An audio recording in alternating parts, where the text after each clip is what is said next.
안녕하세요. 시영을 교수입니다. 21장, 드디어 중급회계 마지막 챕터입니다. 기타의 재무보고라는 타이틀로 여러 가지 토픽들을 다뤄보는데요. 지금껏 우리가 IFRS에서 1장부터 20장까지 다루지 않았던 토픽들은 다음과 같습니다. 정부보조금, 매각예정 비유동자산과 충당영업, 탐사평가자산, 보고기간 후 사건, 중간재무보고, 영업부문과 특수관계자 공시, 이런 내용들인데요. 좀 낯설죠? 시험에는 보통 정부보조금, 매각예정 비유동자산과 중단영업, 보고기간 후 사건, 중간재무보고, 주로 이제 이런 것들은 객관식으로 많이 나오고요. 계산형 문제는 아닙니다. 이 두 가지가 계산형 문제가 될 수 있겠고요. 탐사평가자산이나 영업부문 특수관계자 공시는 시험에 자주 나오지는 않는데 어쨌거나 IFRS에 들어가 있는 내용이기 때문에 하나씩 살펴보기로 하겠습니다. 먼저 정부보조금인데요. 정부로부터 현금이나 비화폐성 자산을 사업에 필요한 어떤 보조금으로 수취를 하는 건데요.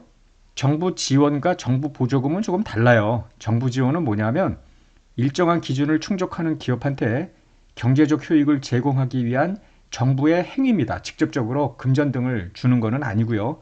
이런 거를 주석 공시로만 끝내버리면 되겠습니다. 우리가 회계 처리 대상이 되는 거는 이 정부 보조금인데 기업의 영업활동과 관련해서 과거나 미래에 일정 조건을 충족하였거나 충족할 경우 기업에게 자원을 이전하는 형식의 정부 지원입니다. 이거는 적극적으로 재무제표에 인식을 합니다. 교재 1518페이지 표 2를 보면은 정부 보조금을 두 가지로 구분하고 있어요. 자산 관련 보조금, 내용을 보면은 정부 지원 요건을 충족하는 기업이 당연히 요건은 충족해야죠. 정부로부터 돈을 받는 거니까 장기성 자산을 매입 건설 또는 다른 방법으로 취득해야 하는 1차적 조건이 있는 정부 보조금입니다. 정부로부터 자금을 받아서 이를 자산 취득에 사용하는 경우인데요. 예를 들어서 1518페이지 밑에서 두 번째 문단에도 있지만은 정부가 태양에너지 사용을 독려하기 위해서 태양에너지 시설에 투자하는 기업에 보조금을 주는 겁니다. 그럼 정부 보조금을 받아서 태양에너지 시설에다가 투자를 하는 이런 것들이 여기에 해당이 되겠고요. 수익 관련 보조금은 자산 관련 보조금 이외의 정부 보조금입니다. 예를 들어서 정부가 영세 농업인을 지원하기 위해서 정상 가격보다 낮은 금액으로 농기계 등 어구 등을 농업인한테 제공을 하는 회사에 그 차액만큼을 정상 가격과 농업인한테 제공한 가격의 차액만큼을 보존해주는 정부 보조금이 있다. 그러면은 이게 바로 수익 관련 보조금이 되겠습니다. 정부 보조금 인식 측정이 있는데요. 다음에 두 가지 요건에 대한 합리적인 확신이 있을 때 정부 보조금을 인식하자. 즉 정부 보조금에 부수되는 조건을 준수하고요. 보조금을 수취하면 정부 보조금을 인식을 하는 거죠. 그러나 보조금을 수취했다고 하여 정부 보조금을 인식하는 건 아니고요. 조건 준수를 해야 되겠죠. 한편 보조금 수취 방법의 보조금 회계 처리 방법에 영향을 주지는 않습니다.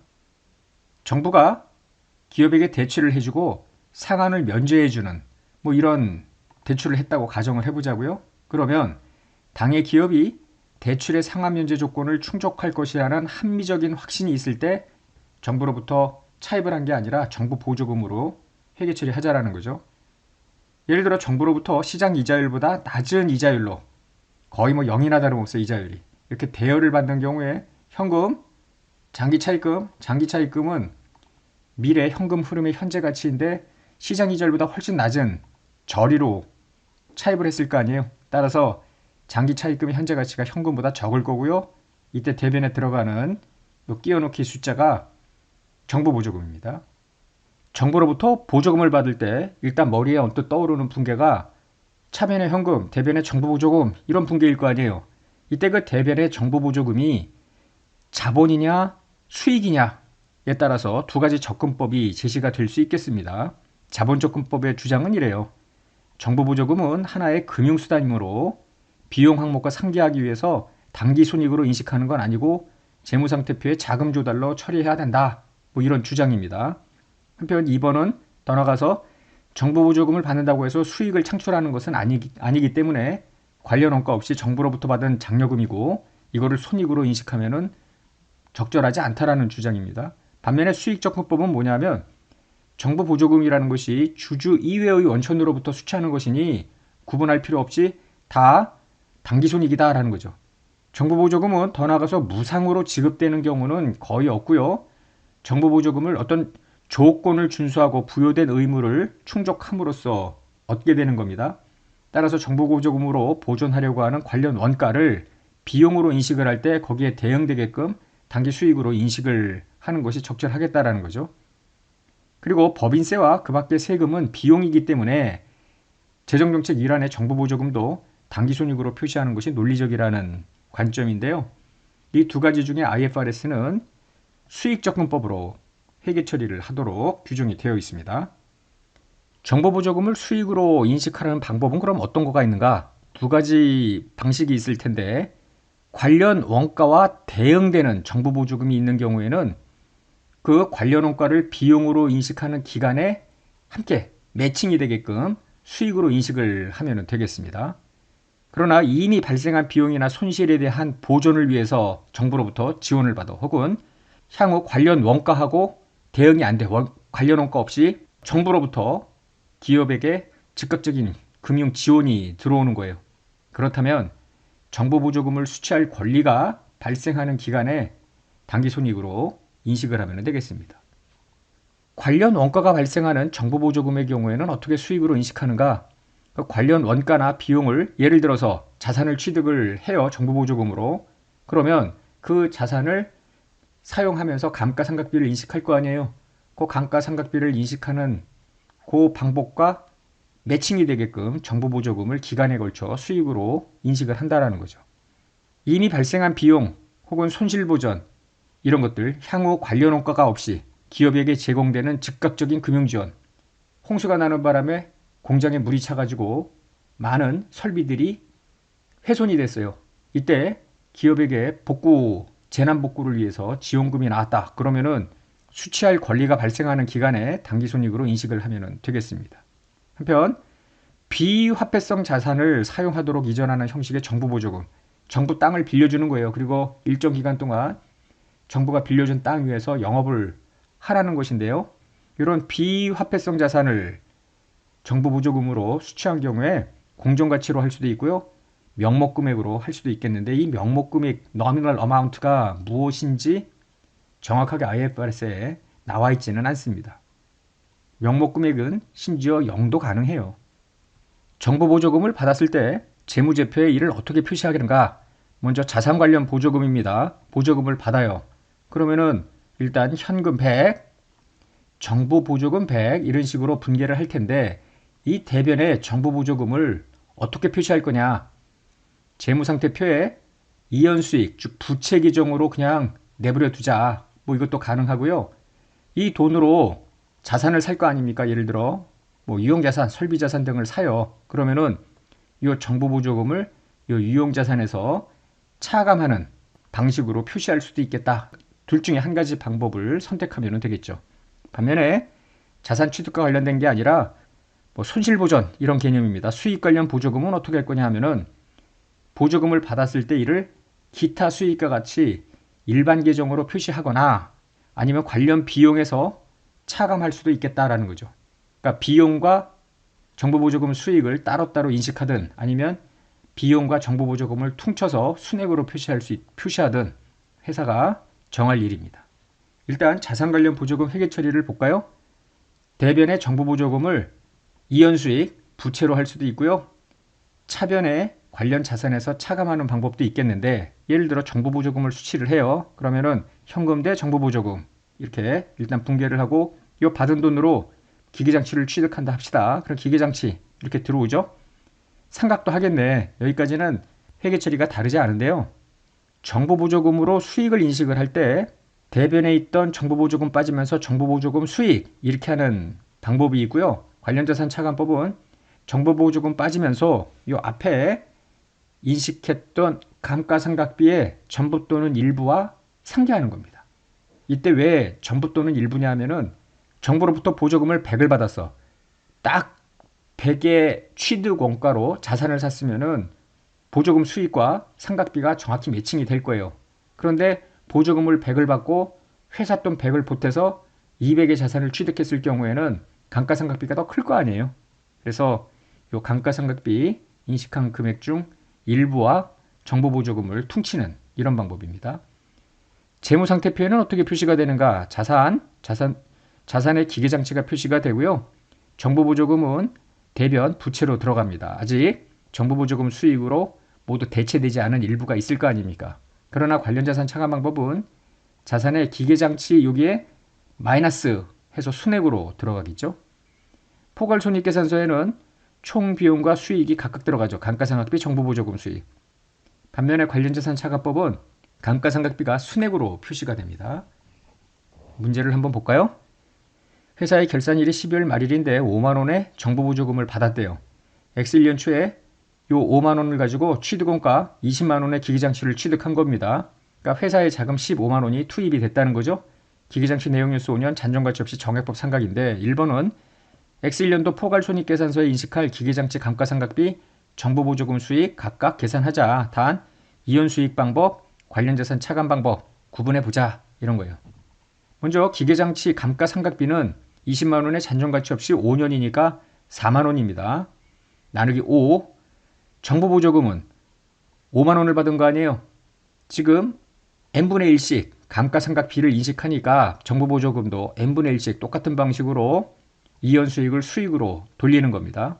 그래서 자 이연수익 방법은 어떻게 하냐면 감가상각비, 감가상각 누계에 대변에 있던 정보보조금 만원 죽이고 정보보조금 수익 이런 식으로 비용과 정보보조금 수익을 총액으로 잡는 방법이고요. 관련자산 차감 방법은 어떻게 하냐면은 감가상각비 4만원을 인식을 해요. 이렇게 그러면서 정보보조금을 만원만큼 죽일 때 요거를 정보보조금 수익이 아니라 감가상각비에서 상계하는 겁니다. 그러니까 순액으로 표시가 되겠죠. 여기서는 정액법이기 때문에 n분의 1로 나누는 방식 이것도 마찬가지로 똑같이 나가는데요. 만약에 기계장치 감가상각비를 정률법으로 상각을 해.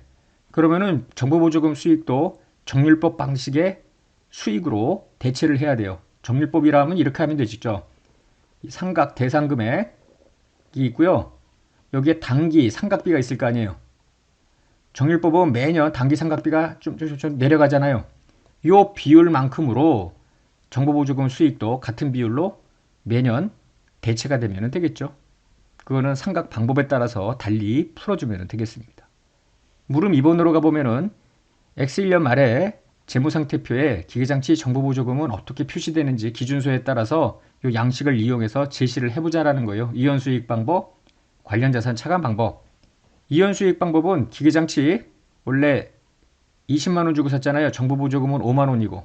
그런데 요거 5분의 1만큼 주고 쓰니까 기계장치 16만원. 물론 순액으로 표시한 겁니다. 감가상각 누계액은 요 밑에 또 총액으로 한다면은 기계장치 20만원, 상각 누계액 4만원 이렇게 표시할 수도 있겠고요. 정보보조금은 만원만큼 수익으로 대체가 됐으니까 이런 식으로 자산부채를 각각 따로따로 넣는 거고요. 관련자산 차감 방법은 정보보조금을 여기서 빼는 방식입니다. 그래서 12만원 이렇게 표시가 될 수도 있겠죠. 3번은 2년도 초에 기계장치에 대한 후속지출 2만원이 발생이 됐대요. 후속지출은 자산의 인식기준을 충족한대요. 잔여내역뉴스가 2년 증가했대. 그럼 X2년도 포괄손익계산서에 인식할 감가상각비 정보보조금 수익을 인식하는데 이연수익 방법, 관련자산 차감 방법으로 나눠서 보자라는 겁니다. 그럼 X2년 초니까 일단 1차년도 감가상각비 4만원이 빠진 후에 2만원의 후속지출이 또 있어요. 이걸 장부금액에 가산을 한 거죠. 잔여내역연수가 4년 아니에요. 그런데 2년이 증가됐으니까 수정한 잔여내역연수는 6년입니다. 나누기 6년 하면은 3만원만큼이고요. 정보보조금 수익도 남은 금액이 4만이죠. 나누기 6년에서 6,667입니다. 이연수익 방법은 상각비 3만원과 정보보조금 수익 6,667을 각각 인식하는 방식이고요. 관련자산 차감 방법은 순액으로 23,333원을 인식하는 방법입니다. 정부로부터 받은 보조금을 다시 뱉어내는 경우도 있을 수 있죠. 왜냐하면 처음부터 보조금을 주려고 할 때 어떤 요건을 충족하는지 정부가 면밀히 살펴보고 기업에 지원을 했을 거 아니에요. 근데 1년, 2년 지나 보니까 이 회사가 정부 보조금을 받아서 딴짓을 했을 수도 있는 거 아닙니까? 그럼 당장 조기 회수에 들어오겠죠. 상환하라고. 정부보조금의 상환을 보자고요. 이거는 회계 추정치의 변경으로 구분을 합니다. 그래서 자산 관련 보조금, 수익 관련 보조금 회계 처리가 조금 다른데요. 상환한 금액만큼 자산의 장부 금액을 증가시키거나 이연 수익에서 차감합니다. 즉 상환하라고 했으니까 대변이 현금일 거 아니에요. 이때 이 차변을 자산 증가 혹은 부채 감소 이렇게 회계 처리할 수 있겠다는 건데, 보조금이 없었다면 현재까지 당기손익으로 인식했어야 하는 상각 누계액을 즉시 당기손익으로 인식한다. 말로만 하니까 무슨 말인지 잘 모르겠죠? 잠시 후에 예제를 통해서 살펴봅니다. 한편 수익 관련 보조금은 미상각 이연 계정을 우선 감소시키고 현금 하면서 여기다가 정부보조금 죽여버리고요. 만약에 양자의 금액이 다르다면, 왜냐하면 이미 정부보조금은 매년 수익으로 대체를 시켜놨을 거 아니에요. 이건 남은 금액이고 갚을 현금은 처음에 받은 보조금 전체를 다 뱉어놓으라고 할 가능성이 높잖아요. 그래서 차익이 생길 수 있는데 이때 차변에 들어갈 금액, 보통 차변이겠죠? 손실로 즉시 인식하라. 관련 예제를 보겠습니다. 예제 2번 정부보조금의 상환 문제인데요. 갑 회사의 결산일은 12월 말일입니다. 10만원의 정부보조금을 수취를 했대요. X 1년 초에 취득원가 15만원의 기계장치를 취득했고요. 회사 돈 5만원이 들어간 겁니다. 기계장치 내용연수 5년, 잔존가치 없이 정액법 상각이래요. 2년도 초에 정부가 요구한 기준을 충족 못했다네. 그래서 정부보조금 10만원을 모두 상환했다고 가정하는 겁니다. 물음 1번은 1년도 초에 정부보조금 수취, 기계장치 취득, 1년도 말 감가상각비 인식, 정부보조금 수익 인식, 이거를 이연수익 방법, 관련자산 차감 방법으로 구분해보자. 자, 먼저 이연수익 방법인데요. 1년도 초에 현금 받죠? 정부보조금. 그리고 이 현금과 본인의 회사가 갖고 있던 자금에서 15만원의 기계장치를 취득을 해요. 그리고 1년도 말에 가서 기계장치 15만원, 5년 상각이죠? 감가상각비, 감가상각 2개. 정부보조금은 5년간 기계장치를 상각하니까 정부보조금도 n분의 1, 즉 5분의 1씩 죽이죠? 그래서 정부보조금 죽이면서 보조금 수익. 이와 같이 회계 처리하는 거고요. 관련자산 차감 방법. 1년도 초에는 분계가 같고 연도 말에 감가상각비를 3만원 인식하면서 정부보조금 2만원에 보조금 수익이 아니라 감가상각비 2만원을 퉁치는 거지. 따라서 감가상각비가 만원만 잡히는 형식입니다. 그런데 해답 2번으로 가보면은 회사가 받았던 정부 보조금을 다시 상환할 때 회계 처리 방법 첫 번째 이연수익 방법을 들여다보자고요. 자, 현금 10만원 뱉어냅니다. 그런데 작년에 정부 보조금 10만원 중에 2만원만큼은 이미 수익으로 돌려고 8만원이 남아있죠. 그 8만원을 죽입니다. 대차가 안 맞죠? 이거를 상환 손실로 놓으면 되겠죠. 그런데 관련자산 차감 방법은 조금 다른데요. 현금이 나가면서 정부 보조금 8만원 있던 거 죽이고요. 이번에는 상환 손실이 아니라 감가상각비에서 조정을 합니다. 왜냐하면 처음부터 정부 보조금을 받지 않았더라면 감가상각비는 3만원만큼 인식을 했을 거예요. 그런데 작년에 2만원만큼 정부 보조금 수익 까면서 요 2만원하고 감가상각비를 상기했잖아요. 그래서 작년에 감가상각비를 만원밖에 인식을 안 했기 때문에 애초에 만약 작년에 정부 보조금을 안 받았더라면 감가상각비는 3만원이었을 것이다. 그거를 이제 와서 수정을 하면서 당해년도 감가상각비로 하는데요. 이렇게 하는 이유는 앞에서도 잠깐 이야기했지만 정부 보조금의 상환은 추정치 변경으로 보기 때문에 과년도 재무제표를 소급하는 것이 아니라 상환할 때 당기손익으로 회계 처리한다. 그런 관점에서 보시면 되겠습니다. 마지막으로 정부 지원이라는 것이 있는데 앞에서도 잠깐 이야기했지만 주속 공시만 하는 그런 항목입니다. 즉 일정 기준을 충족하는 기업한테 경제적 효익을 제공하기 위한 정부의 행위인데요. 직접적으로 금전이나 비화폐성 자산을 제공하는 것은 아니에요. 이런 내용들을 이러한 지원을 받았다라는 정도만 주석 공시하고 끝나면 되겠습니다. 합리적 가치를 산정할 수 없는 일정한 형식의 정부 지원 혹은 기업의 정상적인 거래와 구별할 수 없는 정부와의 거래들이 여기에 포함이 될 수 있겠습니다. 따라서 합리적인 가치를 산정할 수 있거나 정상적 거래와 구별할 수 있다면 이는 정부 보조금입니다. 재무제표에 표시를 할. 그런데 모르겠어. 뭔가 지원은 받았는데 구별이 안 되는 것을 주석에다가만 공시하는 겁니다. 반면에 대중교통과 통신망을 개선하거나 사회 기반 시설을 제공하는 등은 기준소에서 규정하는 정부 지원은 아니라는 것입니다. 이 정도로 21장 첫 번째 토픽 정부 보조금을 마치고요. 이후에 나머지 내용들은 또 다음 시간에 걸쳐서 계속 강의하겠습니다. 끝내겠습니다.